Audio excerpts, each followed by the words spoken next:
राधे राधे महाराज जी। गुरुदेव भगवान, आजकल देश के भविष्य बच्चे आपको श्रवण करते हैं।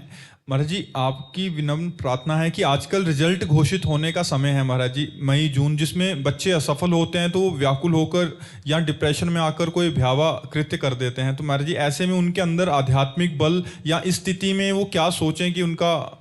देखो, पहली बात तो होती है हम फेल तभी होते हैं जब हम अपने विषय पर अभ्यास नहीं करते। आज हमारे बच्चे ज़्यादातर प्रमादी हो रहे हैं। मोबाइल, व्यसन, व्यभिचार, ये तीन बातें हमारे बच्चों में, नौजवानों में बहुत जोर से अपना प्रभाव दिखा रही हैं।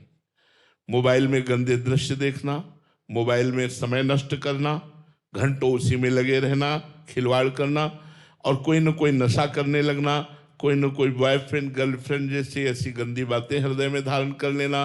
तो व्यभिचार और व्यसन और ये व्यर्थ समय नष्ट करने के कारण, अपनी पढ़ाई में एकाग्रता ना होने के कारण हम फेल होते हैं।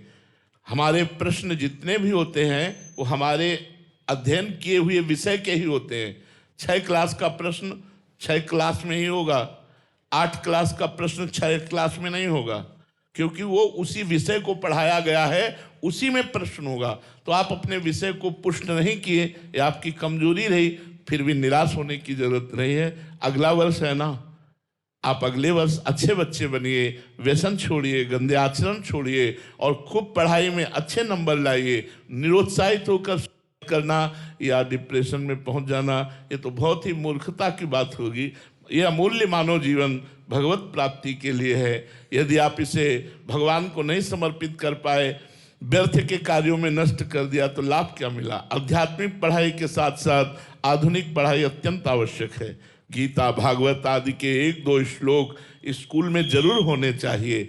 ब्रह्मचर्य, मन संयम, इंद्रिय संयम, पवित्रता, भोजन पवित्रता, इस पर चर्चा होनी चाहिए। अब बच्चे जो मन मानी सो खाते हैं, जो मन माए सो करते हैं, वो सब गलत होता चला जाता है।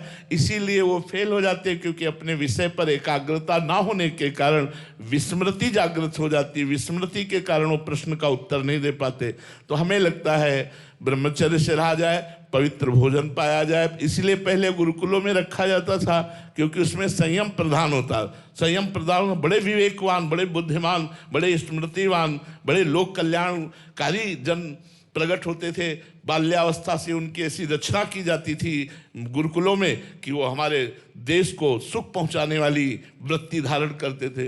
अब तो छोटे छोटे बच्चे जहां विद्या विनयम ददाति, वहां अभिनय कर रहे हैं, अपने माता पिता को डांट रहे हैं, अपने माता पिता की अवहेलना कर रहे हैं, हिंसात्मक वृत्ति में उतर आते हैं। आप अगर थोड़ा भी डांटे तो कहेंगे हम कर लेंगे।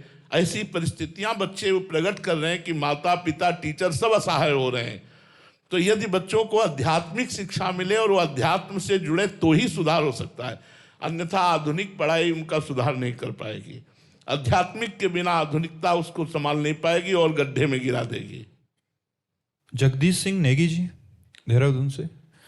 राधे राधे महाराज जी। महाराज जी, किसी जीव या साधक पर ईश्वर की कृपा और उच्च चेतना कब और